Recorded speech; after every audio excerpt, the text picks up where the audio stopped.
আল্লাহ তাআলা বলেন দুনিয়ার জমিনে ওই মানুষগুলো সফল, কদ আফলাহাল মুমিনুন আল্লাযীনা হুম ফি সালাতিহিম খাশিউন। আল্লাহ তাআলা বলেন দুনিয়ার জমিনে কারা সফল হইতে পারে? ইমানদার মুসলমান কথাগুলো লক্ষ্য করে শুনো। দুনিয়ার জমিনে তুমি আমি মানুষ হয়ে আসলাম, আমরা নিজের ইচ্ছায় আসতে পারি নাই, আমাদেরকে পাঠাইছেন কে? জোরে বলতে হবে কি? আল্লাহ তাআলা দুনিয়ার জমিনে পাঠাইছে। বলে দুনিয়ার জমিনে মানুষ হিসেবে আসছো, কিন্তু কিছু গুণ অর্জন করে যদি তুমি নিজের মধ্যে আমল করতে পারো রে যুবক, তাহলে তুমি আল্লাহ তাআলার ঘোষণা অনুযায়ী সফল হইতে পারবা। আর যারা সফল হইবে তাদের জন্য আমার মালিক ঘোষণা দিয়ে দিয়েছে, লাহুম দারাজাতুন ইনদা রাব্বিহিম। আল্লাহ তাআলা বলেন দুনিয়ার জমিনের টাকা পয়সা অর্থ সম্পদ, এই যে বাড়ি গাড়ি কত ধন দৌলতের পিছনে দৌড়াও, এগুলো তোমার সফলতা নয়। এই সফলতার শেষ প্রান্ত হলো দুনিয়ার জমিনেই শেষ হয়ে যাবে। পরকালে কবর ঘরে কারো সাথে এই দুনিয়ার ধন দৌলত যাবে না। কথা বলে ঠিক কিনা? তাহলে সফল কারা? আল্লাহ তাআলা সফল মুমিনের কিছু গুণাবলী কোরআনের মধ্যে জানাইছে। যারা 5টি গুণ নিজের মধ্যে হাসিল করতে পারবে, বলেন কয়টি? 5টি সিফাত, 5টি বৈশিষ্ট্য যদি নিজের মধ্যে বাস্তবায়ন করতে পারে তারা হবে সফল। আল্লাহ তাআলা বলেন ইন্নামাল মুমিনুনাল্লাযীনা ইযা যুকিরাল্লাহু ওয়াজিলাত কুলুবুহুম وَإِذَا تُلِيَتْ عَلَيْهِمْ آيَاتُهُ زَادَتْهُمْ إِيمَانًا وَعَلَى رَبِّهِمْ يَتَوَكَّلُونَ। এই কালামে জিন্দা কুরআনি হাকিম হিকমতে লা ইয়াজালাস্তু কদিম। আল্লাহ তাআলা বলে মানুষ শুনো, দুনিয়ার জমিনে যারা এই গুণগুলো অর্জন করবে তারাই হবে সফল মুমিন। আল্লাহ তাআলা বলেন ইন্নামাল মুমিনুনাল্লাযীনা, নিশ্চয়ই তারা হলো প্রকৃত মুমিন, নিশ্চয়ই তারা হলো আল্লাহ তাআলার প্রকৃত বান্দা। ইন্নামাল মুমিনুনাল্লাযীনা ইযা যুকিরাল্লাহ, যখন আল্লাহ তাআলার নাম তার সামনে আলোচনা হয়, যখন মুয়াজ্জিন আল্লাহ তাআলার নাম নিয়ে ডাকে, যখন আল্লাহ তাআলার নামটা বান্দা শুনবে, ওয়াজিলাত কুলুবুহুম, তার অন্তরের মধ্যে আল্লাহ তাআলার ভয়ে কম্পন সৃষ্টি হয়ে যাবে। সুবহানাল্লাহ। যারা আল্লাহর নাম শোনার সাথে সাথে অন্তরের মধ্যে ভয়ে কম্পন সৃষ্টি হয়ে যাবে, এরকম মুমিন কয়জন আছে আল্লাহর নাম শুনলে ভয় পায়? আজান দিলে সে ভয় পায়, এরকম কি আছে? এখন খুব কম। তারা 80 বিদায় জমিন টিকে আছে, তারা 80 বিদায় আজকে সব ঠিক আছে। কথা বলেন ঠিক কিনা? 1 নাম্বার গুণ আল্লাহ তাআলা বলেন ইযা যুকিরাল্লাহ ওয়াজিলাত কুলুবুহুম, যখন আল্লাহ তাআলার নাম তোমরা শুনবা, যখন আল্লাহ তাআলার নামের আলোচনা তোমার সামনে আসবে, যখন মুয়াজ্জিন ডাক দিবে আর তোমার অন্তরের মধ্যে কম্পন সৃষ্টি হইয়া ঘুম থেকে উঠিয়া দৌড়াইয়া মালিকের ডাকে সাড়া দেওয়ার জন্য মসজিদে চলে যাও। এ মুমিন মুসলমান, এই জমিনের মধ্যে যুগে যুগে আল্লাহ তাআলার কুতুবগুলো ছিল, আল্লাহ তাআলার প্রকৃত মুমিন বান্দাগুলো ছিল, তাদের কারণে আজও পর্যন্ত এই জমিন টিকে আছে। ঠিক কিনা বলেন? এরকম অনেক বড় কুতুব মুফাসসিরিনে কেরাম, মুহাদ্দিসিনে কেরাম আমাদের আকাবিরদের কথা বলেন, তারা আল্লাহ তাআলার নাম শুনলে কতটা ভয় পেত। এর মধ্য থেকে একজন আল্লাহ তাআলার ওলি ছিলেন আব্দুল্লাহ ইবনে মুবারক, জগৎ বিখ্যাত তাবিঈ ছিলেন। তিনার জামানায় তিনার মতো বড় আলেম কেউ ছিল না, এত বড় তাবিঈ। যারা সাহাবীদেরকে দেখছেন, এই আব্দুল্লাহ ইবনে মুবারক তিনার জামানায় হায়াতের জীবন শেষ হওয়ার পরে তিনি মারা গেছেন। তিনি মারা যাওয়ার পরে তিনার এলাকার সমসাময়িক এক আলেম তিনাকে স্বপ্নে দেখেন। আলেম স্বপ্ন যুগে ডাক দিয়া বলে, ও আব্দুল্লাহ ইবনে মুবারক, আপনি দুনিয়ার জমিনে যত বড় আলেম ছিলেন, আপনার ক্লাসের মধ্যে দেশ দেশান্তর থেকে মানুষ আইসা বসত। আপনি দুনিয়ার জমিনে যেমনি ভাবে বড় বড় আমল করেছেন, যেমনি ভাবে আপনি বড় হাদিসের কিতাব পড়াইছেন, যেমনি ভাবে আপনি দুনিয়ার জমিনে আপনার সুনাম সুখ্যাতি ছড়ায় গেছেন, জান্নাতেও আল্লাহ তাআলা আপনাকে অনেক বড় জান্নাত দান করেছে। স্বপ্নে যুগে আব্দুল্লাহ ইবনে মুবারককে আলেম প্রশ্ন করেছে, আব্দুল্লাহ ইবনে মুবারক, আপনি তো দুনিয়াতে বড় বড় আমল করছেন, আমল যেমন করছেন এমন জান্নাতও পাইছেন। স্বপ্নের মাধ্যমে আব্দুল্লাহ ইবনে মুবারক ওই আলেমকে জবাব দিয়ে বলে, ও আলেম, না না না, আমি আমার আমলের মতো বড় জান্নাত পাই নাই, বরঞ্চ আমার বাড়ির সামনে যে একটা কামারের বাড়ি ছিল, ওই যে কামার সারাদিন লোহা লক্কর বাইরাইয়া দাও কোদাল বানাই, ওই কামারের জান্নাত আমি আব্দুল্লাহ ইবনে মুবারকের চেয়ে বড়। আল্লাহু আকবার বলেন। কিং কর্তব্য বিমূঢ় হয়ে গেল আলেম স্বপ্ন যুগে। বলে কি, আব্দুল্লাহ ইবনে মুবারক জগৎ বিখ্যাত মুহাদ্দিস, অনেক বড় আলেম ছিলেন, তিনার আমল অনেক সুন্দর ছিল, তিনার জান্নাতের চেয়ে ওই যে কামারের জান্নাত বড়। বিষয়টা উল্টা মনে হইতেছে না? কেমন লাগতেছে না? কামারের জান্নাত বড়, আব্দুল্লাহ ইবনে মুবারকের জান্নাত ছোট। সকালবেলা আলেম ঘুম থেকে জাগ্রত হওয়ার পর পাগল পারা হয়ে গেছে, ওই কামারের বাড়িতে যেতে হবে। বলে কেন কেন? ওই কামারের জান্নাত বড়, আব্দুল্লাহ ইবনে মুবারকের জান্নাত ছোট। জানার জন্য দৌড়াইয়া চলে গেছে। কামারের বাড়িতে গিয়া হাজির। কামারের স্ত্রীকে পর্দার অন্তরাল থেকে আলেম ডাক দেয়, ও বোন, তোমার কাছে আমার কিছু জানার আছে, তোমার কাছে আমার কিছু প্রশ্ন আছে তোমার স্বামীর সম্পর্কে। আমি জানি তোমার স্বামী দুনিয়ার জমিনের মধ্যে নাই, তবে তার ব্যাপারে আমার কিছু জিজ্ঞাসা আছে। পর্দার অন্তরাল থেকে মহিলা ডাক দিয়া বলে, ও আলেম, আমার স্বামীর ব্যাপারে আপনি কি জানতে চান? আপনারা বুঝে থাকলে বলেন। স্বামীর ব্যাপারে দুনিয়ার জমিনে সবচেয়ে ভালো জানে স্ত্রী। কথা বলে ঠিক কিনা? স্বামী স্ত্রীর আলোচ্য বিষয় আসবে। দুনিয়ার মধ্যে আপনি কি ভালো আমল করেন না খারাপ আমল করেন, এটা আর কেউ না জানুক, জানে কে? স্ত্রী জানে। কথা বলেন না কেন? স্ত্রী জানে কি জানে না? এরা অনেকে মাথা লাড়া নেবে, অনেকে তো বিয়ে করেন, যারা এখানে আছে অনেকে ছোট পোলাপ হয়, আর যারা বিয়ে করছে এরা দাঁড়ায় দাঁড়ায় তামসা দেখতেছে। ভাই বসেন, বরকত দিবা আল্লাহ, ইনশাল্লাহ কামিয়াব হবেন, মেহরবানি করে বসেন, স্বল্প সময়ের জন্য বসেন, ইনশাল্লাহ। দিল পরিবর্তন করার মালিক কে? কথা বলেন না কে? নারে তাকবীর। দিন ইসলাম, দিন ইসলাম, আল কোরআনের আলো, আল হাদিসের আলো। কোরআন হাদিস যেখানে, গান বাজনা যেখানে, সাবাস। বসেন, আবারও বলছি বসেন। বসার অর্থ হলো আপনি আমাকে মোহাব্বত করেন, কোরআনকে ভালোবাসেন, হাদিসকে ভালোবাসেন। তো স্ত্রীকে জিজ্ঞাসা করতে চলে গেছে ওই আলেম যে তোমার স্বামী এই কামার মানুষ, এত বড় মর্যাদা, স্ত্রীকে প্রথমে বলে নাই।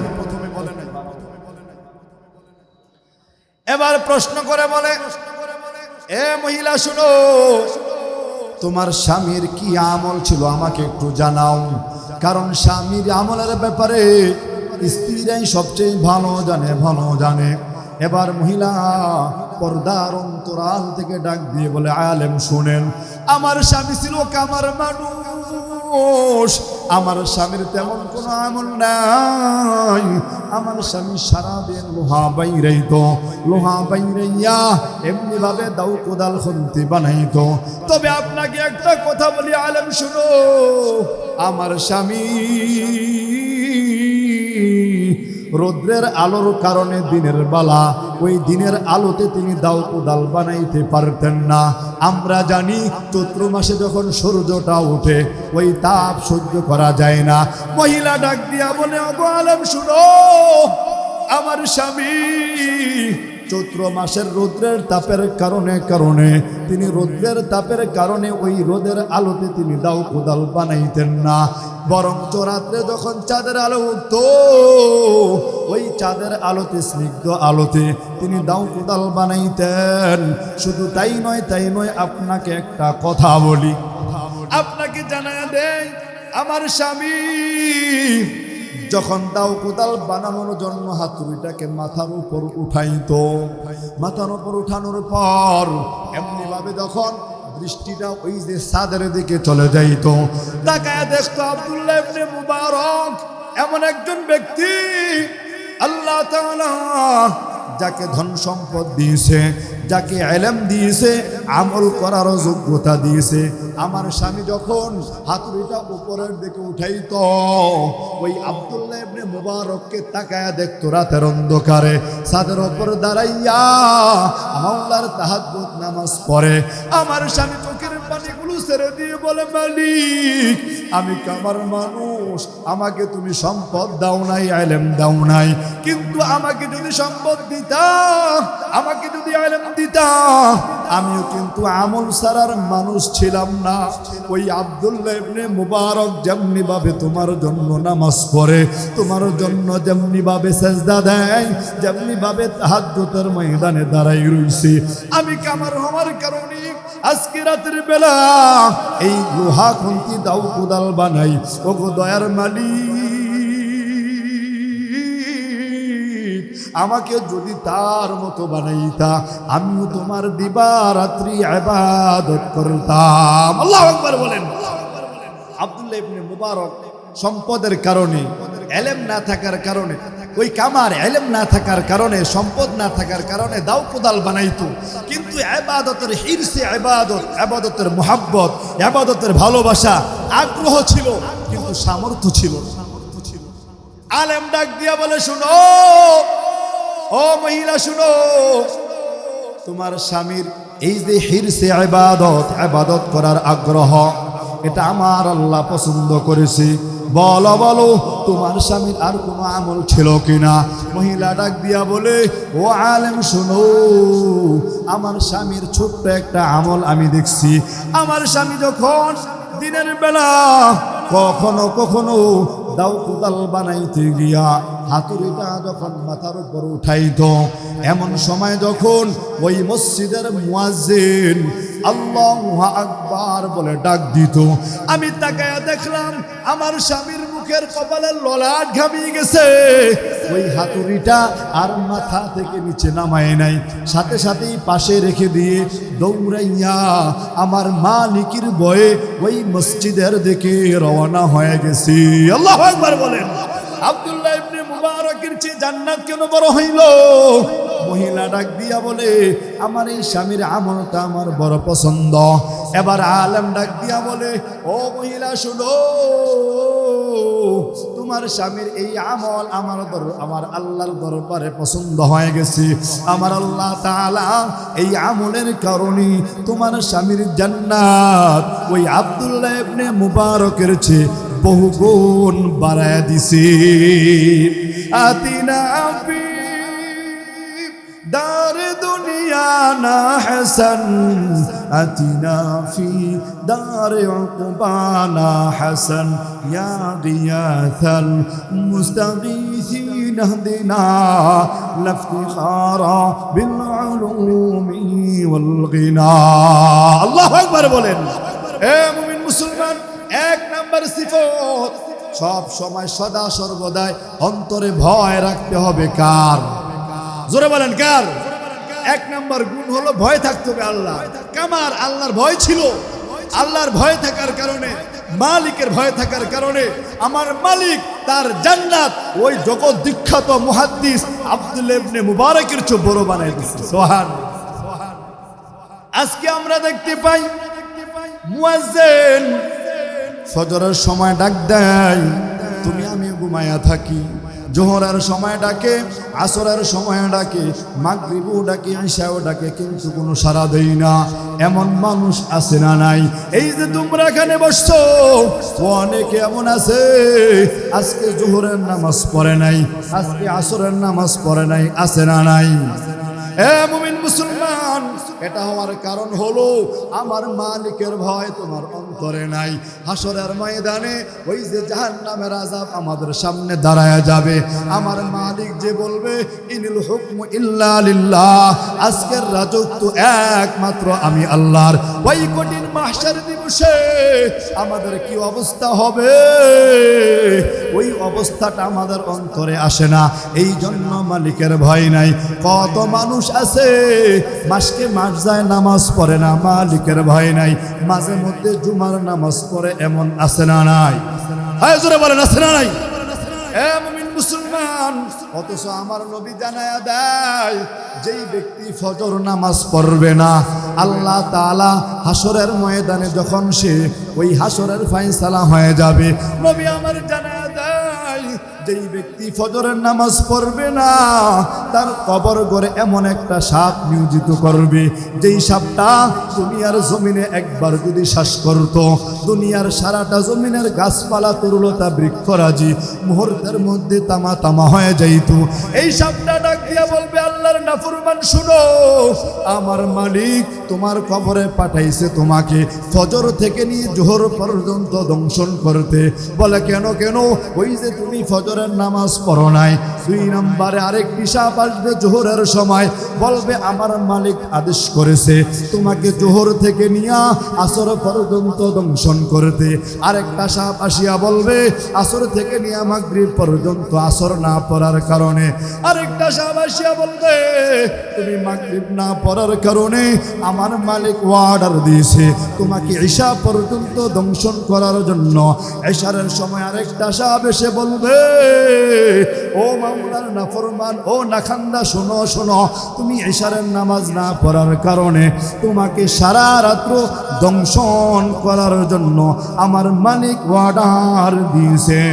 কেমন করে ঘুমাও তুমি, কেমন করে ঘুমাও তুমি, ফজর করে কাজা, এমনও তো হতে পারি জোহরে জানাজা তোমার, জোহরে জানাজা। ঠিক কিনা বলেন?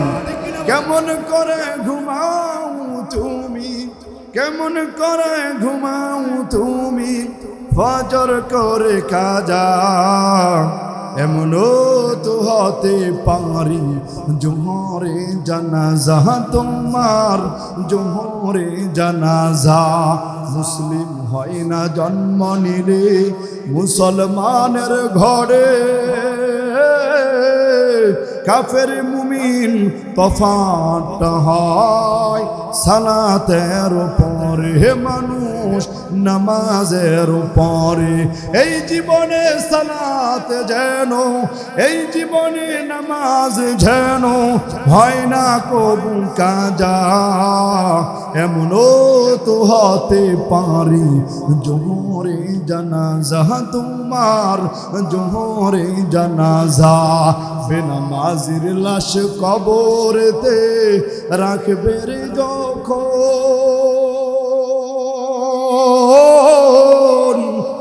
বেনামাজির লাশ কবরেতে রাখবে রে যখন,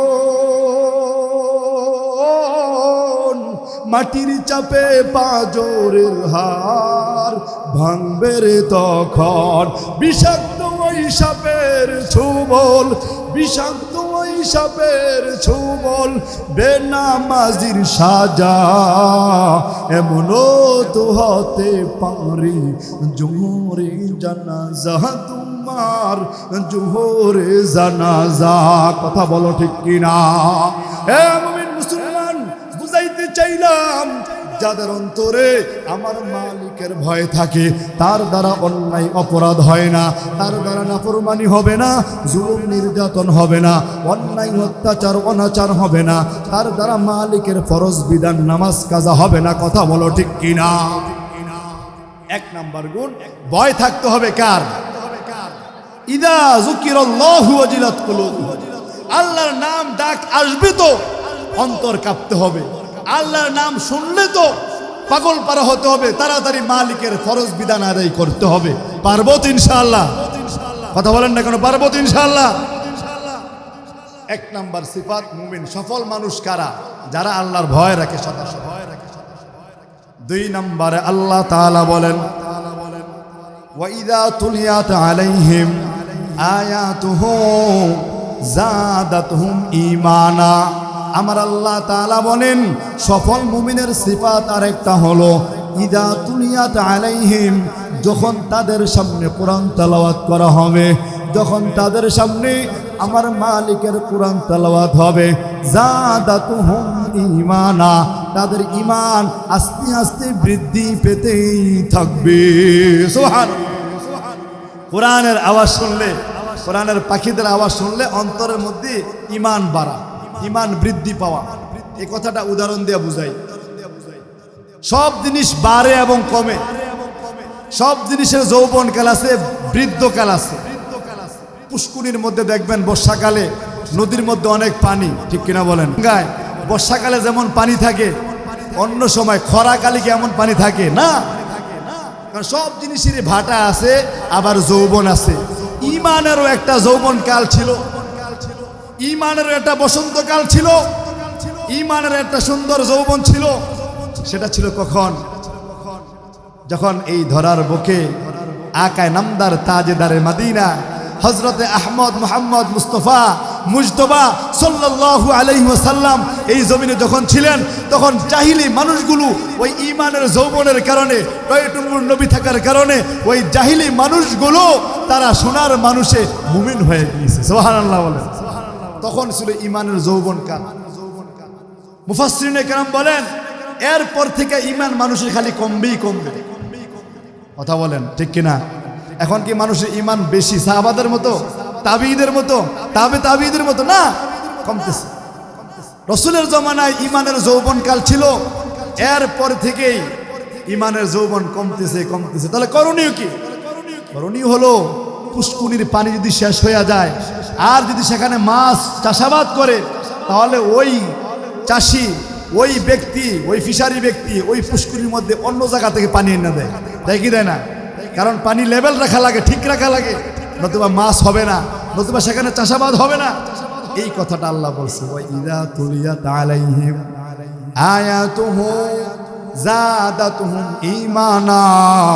তোমাদের ঈমান কমবেই কমবে, কমে যাবে।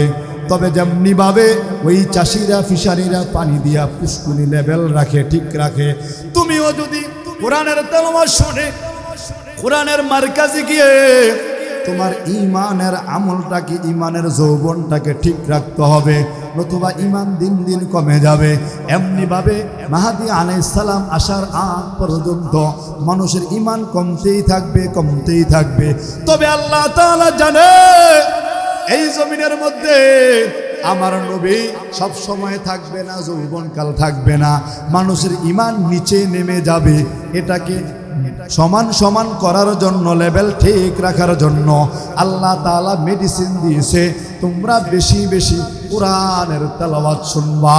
এই কোরআনের তেলাওয়াত শুনলে তোমাদের ঈমানের মধ্যে মজবুতি আসবে, ঈমানের মধ্যে সুন্দর যৌবন আসবে। এ মুমিন মুসলমান, কোরআন তেলাওয়াত শুনলে মানুষের ঈমান বাড়ে কি বাড়ে না? মুহাদ্দিসিনে কেরাম, মুফাসসিরিনে কেরাম এই আয়াতের তাফসীরের মধ্যে লিখেছেন, আল্লাহর নবীর জামানায় আল্লাহর নবী যখন এই কালামুল্লাহ তেলাওয়াত করত, আবু জাহেল, উতবা, শাইবা তারা বাধা দিত। তারা চিন্তা করছে এই কোরআন তেলাওয়াত শুনলে তো মানুষ ঈমানদার হয়ে যায়, এই কোরআন তেলাওয়াতের কারণে কত মানুষ আমাদেরকে মানে না। না না না, এই কোরআনের তেলাওয়াত বন্ধ করতে হবে।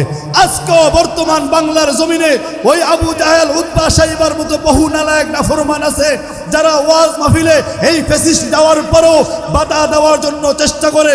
বুঝতে হবে তারা সাধারণ কোনো মানুষ নয়, তারা হলো আবু জাহেল, উতবা, শাইবার বংশধর। কথা বলেন ঠিক কিনা? যারা এখনো কোরআনের মজমাকে বাধা দিতে চায়, যারা কোরআনের আওয়াজকে, বুলন্দকে বন্ধ করতে চায়, তারা হলো ওই জামানার বংশধর, ওই আবু জাহেল, উতবা, শাইবার দলভুক্ত। কথা বলেন ঠিক কিনা?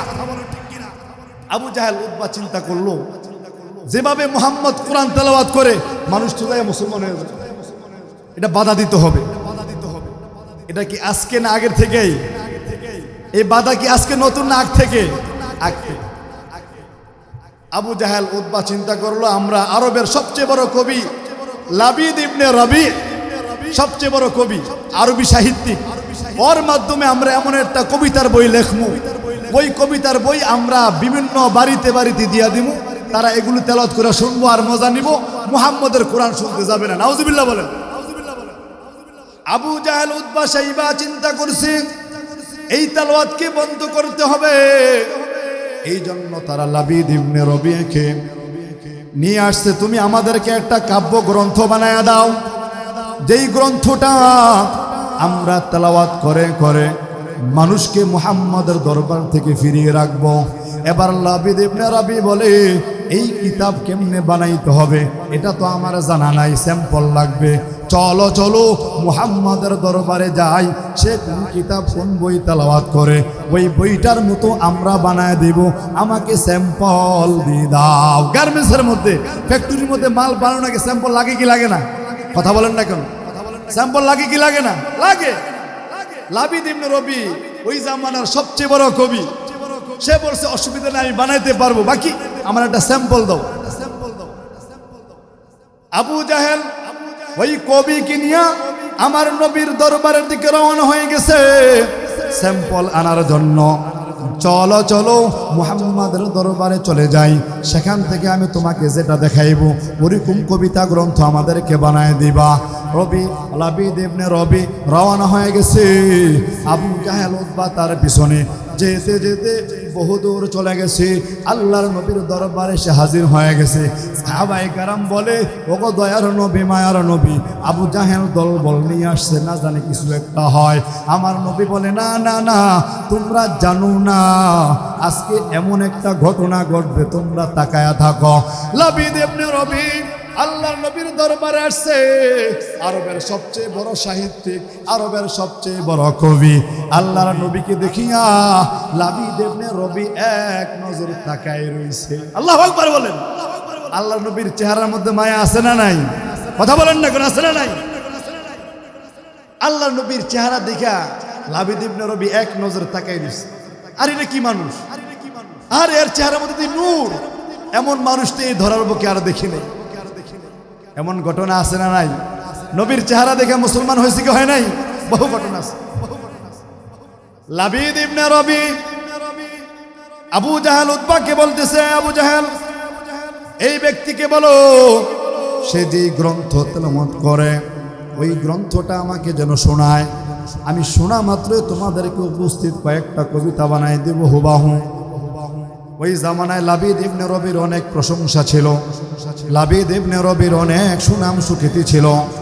আরবের ওই জামানায় কবিতার অনেক সমাহার ছিল, আরবদের মধ্যে সাহিত্যকতার তখন খুব ছয়লাভ ছিল। লাবিদ ইবনে রবি বলতে দেরি আবু জাহেল উতবা সাইবা বলে, হে মুহাম্মদ, আমরা তোমার কাছে আসছি একটা কাজ নিয়া, তুমি যেই গ্রন্থ তেলাওয়াত করো ওই গ্রন্থটা একটু শোনাও তাকে, সে শোনাইলে আমাদেরকে এরকম কবিতা বানায় দিবি। এটা কি কবিতা? কোরআন শরীফ কি কবিতা? না, এই কোরআন হলো কালামুল্লাহ। কার কথা? আমি কোরআন শরীফে তেলাওয়াত আলোচনা করতেছি। আমি এই জায়গাটা ইমান যে বাড়ে তেলাওয়াত করলে এটা বোঝানো। কোরআনের আলোচ্য বিষয় নিয়ে অনেক অন্য বড় আলেম আছেন, তিনি আলোচনা করেন। লাবিদ ইবনে রবি যখন বলছে আপনি স্যাম্পল দেন, আল্লাহ রসুল চিন্তা করলো সূরা বাকারা দিলে তো মনে রাখতে পারবো না, সূরা আলে ইমরান যেই বড় সূরা, লাবিদ ইবনে রবি মনে রাখতে পারবো না। কোরআনের সবচেয়ে একটা সূরা কুল হুয়াল্লাহু আহাদ আল্লাহুস সামাদ লাম ইয়ালিদ ওয়া লাম ইউলাদ ওয়া লাম ইয়াকুল লাহু কুফুয়ান আহাদ। এটা কি অনেক বড় না অনেক ছোট? কথা বলেন না কেন? অনেক ছোট। রাসূল চিন্তা করছে ওরে বড় দিলে বানাইতে পারবো না, ছোট্ট দেখে একটা স্যাম্পল দেই, স্যাম্পল তো ছোটই হয়। আল্লাহর নবী কত ঠিক আছে নাও। আউযু বিল্লাহি মিনাশ শাইতানির রাজীম, বিসমিল্লাহির রহমানির রহিম, কুল হুয়াল্লাহু আহাদ আল্লাহুস সামাদ লাম ইয়ালিদ ওয়া লাম ইউলাদ ওয়া লাম ইয়াকুল লাহু কুফুয়ান আহাদ। আমার নবী যখন এই স্যাম্পল দিলেন, লাবিদ ইবনে রবি নবীর দিকে তাকায় রইলেন। এ মুমিন মুসলমান, সুবহানাল্লাহ বলার জন্য প্রস্তুত হও। লাবিদ ইবনে রবি নবীর মুখের দিকে তাকায় রইছে। সে বলে কি? এটা তো কোনো মানুষের কালাম নয়। লাইসা হাদা কালামুল বাশার। না না না, ও আবু জাহেল, উতবা, শাইবা, শোনো, আমি আরবের সবচেয়ে বড় কবি। আমার মতো কবি এই জমানায় আর নাই। আমি তোমাদেরকে স্বীকৃতি দিলাম, আমি তোমাদেরকে জানায় দিলাম, লাইসা হাদা কালামুল বাশার। এই যে মুহাম্মদ যেই শব্দগুলো এতক্ষণ উচ্চারণ করলো, এগুলো মানব রচিত কোনো কথা নয়। এটা হলো ঐশী গ্রন্থ আল কুরআন। এ মুমিন মুসলমান, শুধু তাই নয়, যেই জায়গাটা বোঝার উদ্দেশ্য, লাবিদ ইবনে রবি আবু জাহেল, উতবা, শাইবাকে দূরে সরায়া দিয়া আল্লাহর নবীর কাছে বলো, গো দয়ার নবী, আর দেরি করিয়েন না, আমাকে কালিমা পড়াইয়া সাথে সাথে মুসলমান বানায়া দেন। এই তেলাওয়াতের কারণে ঈমান বাড়লো না কমলো? কথা বলেন না কেন? ঈমান বাড়লো না কমলো? কোরআনের পাওয়ার আছে না নাই? যাই হোক, 2 নাম্বার সিফাত হলো, কোরআন যখন তেলাওয়াত হবে ঈমান বৃদ্ধি হবে। তাহলে আল্লাহ তাআলার স্বীকৃতি অনুযায়ী, আল্লাহ তাআলার ঘোষণা অনুযায়ী সফল মুমিনের 1 নাম্বার সিফাত হলো আল্লাহর ভয় রাখা। 2 নাম্বার সিফাত হলো, যখনই যেথায় কোরআন তেলাওয়াত হবে, যখনই আল্লাহ তাআলার কথা স্মরণে আসবে, যখনই আল্লাহ তাআলার কালাম তেলাওয়াত হবে, তোমার ঈমান বাড়াইতে হবে, ঈমানের মধ্যে নূর চমকাইতে হবে। কথা বলেন ঠিক কিনা? এবার আল্লাহ তাআলা বলেন, ওয়াসারিউ ইলা মাগফিরাতিম মির রাব্বিকুম ওয়া জান্নাতিন আরদুহাস সামাওয়াতু ওয়াল আরদু উইদ্দাত লিল মুত্তাকিন। আল্লাহু আকবার বলেন। আল্লাহ তাআলা বলে, তারাই হলো সফল মুমিন যারা দুনিয়ার জমিনে গুনাহ হয়ে গেছে, নাফরমানি হয়ে গেছে, বসে নাই। যতবার নাফরমানি হইছে দৌড়াইয়া মালিকের দরবারে গিয়ে ক্ষমা চাইছে। যতবার অন্যায় অপরাধ হয়ে গেছে আল্লাহ তাআলার দরবারে সিজদায় পড়ে গেছে। আল্লাহ তাআলা বলেন, গুনাহ করবা, এতে কোনো অসুবিধা নাই, নাফরমানি হয়ে যাবে, শয়তানের ধোঁকায় পড়ে, কিন্তু তোমার জন্য আমি মালিক একটা রাস্তা খোলা রাখছি।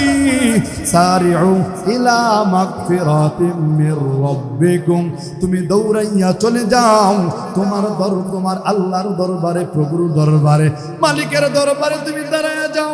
ও মালিক, এই যে রাত্রের অন্ধকার, সব মানুষ ঘুমায় গেছে, নীরব নিস্তব্ধ, স্ত্রী ঘুমায় গেছে, ছেলে সন্তান ঘুমায় গেছে, এলাকার সব মানুষের দরজা বন্ধ হয়ে গেছে, মেম্বার চেয়ারম্যানের দরজা বন্ধ হয়ে গেছে। ও দয়ার মালিক, আমি একজন নাফরমান নাখান্দা বান্দা আপনার, আমার কি গুনাহ আছে, আমার কি নাফরমানি আছে, আপনি ছাড়া কেউ জানে না। নবী হাদিসের মধ্যে জানায় দেয়, যদি ওই মুমিন বান্দাটা রাতের বেলা উঠিয়া 2 ফোঁটা চোখের পানি সারিয়া মালিকের কাছে বলে, মালিক, নাফরমানি হয়ে গেছে, আপনার কাছে তওবা করি, আপনার কাছে ক্ষমা চাই, আমার মালিক ঘোষণা করে জানায় দেয়, ও ফেরেশতা তাকায় দেখো, আমার এই বান্দা দুনিয়ার জমিনে আমার জান্নাত দেখে নাই, আমার জাহান্নাম দেখে নাই, এই যে আমি আল্লাহ আছি সেটাও দেখে নাই, তোমরা ফেরেশতা কুল আছো সেটাও দেখে নাই, তারপরও দেখো আমার বান্দা জাহান্নামের ভয় আমি আল্লাহর কাছে দিবারাত্রি কাঁদে। ও ফেরেশতা, তুমি সাক্ষী থাকো, আমি আমার এই বান্দাটার জীবনের সব গুনাহ মাফ করে দিলাম।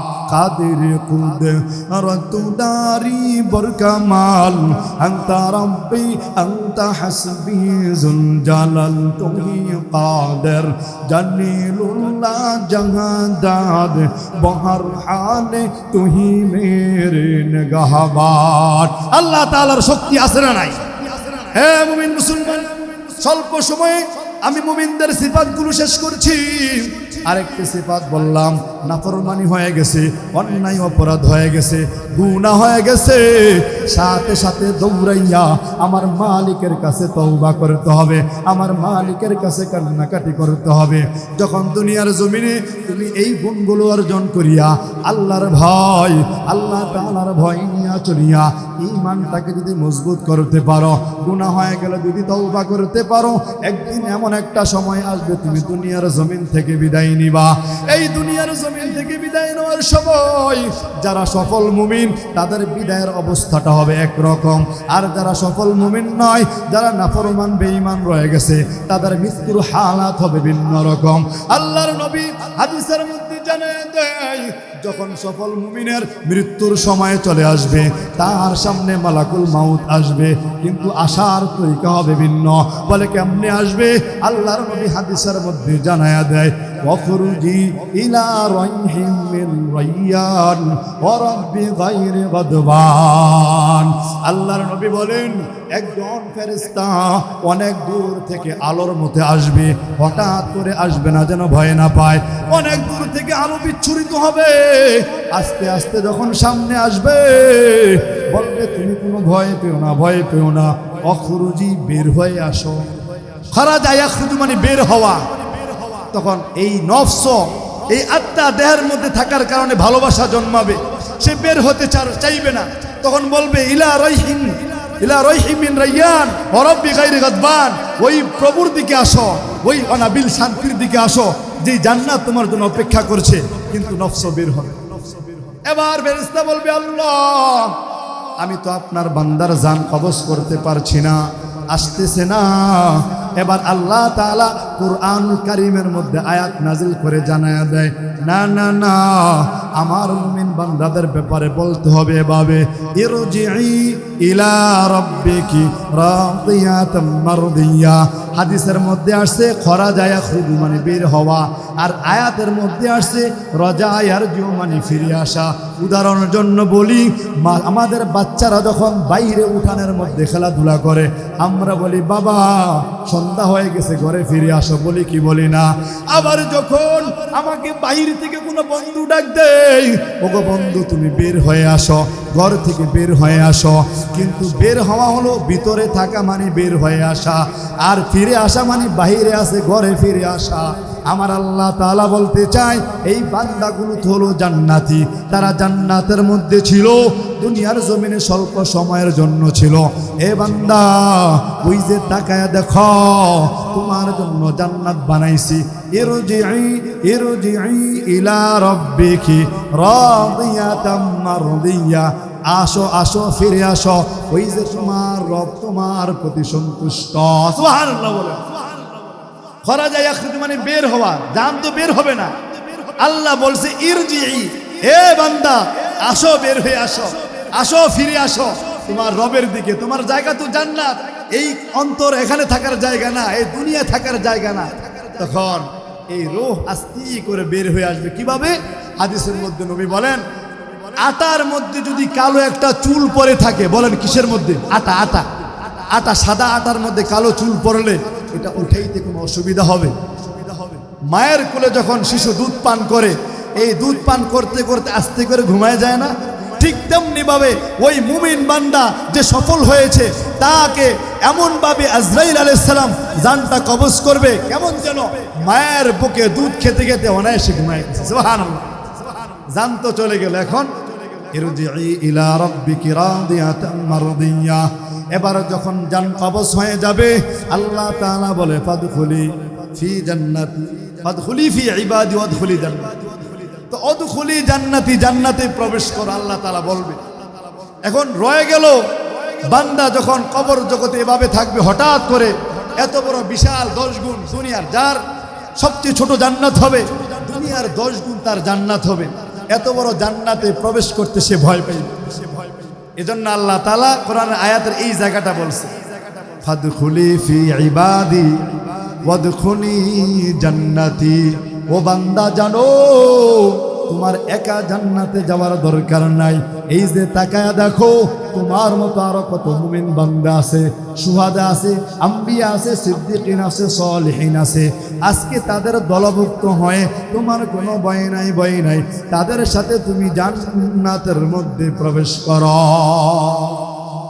বুঝাইতে চাইলাম মুমিন বান্দার জান কবজের সময় অত কষ্ট হবে না, আর জান কবজ হওয়ার পরে কবর করে যাওয়ার সাথে সাথেই আল্লাহ তাআলা একদল ফেরেশতা পাঠায় বলবে, আল্লাহ তাখাফু ওয়ালা তাহজানু ওয়া আবশিরু বিল জান্নাতিল্লাতী কুনতুম তুআদুন। আল্লাহ তাআলা কোরআনের মধ্যে জানাইছে, ফেরেশতা যাও, আমার এই মুমিন বান্দা কবর করে আসছে, সে দুনিয়া থেকে আসার সময় সাধারণ কোনো হয়ে আসে না, সে অসাধারণ এক বান্দা।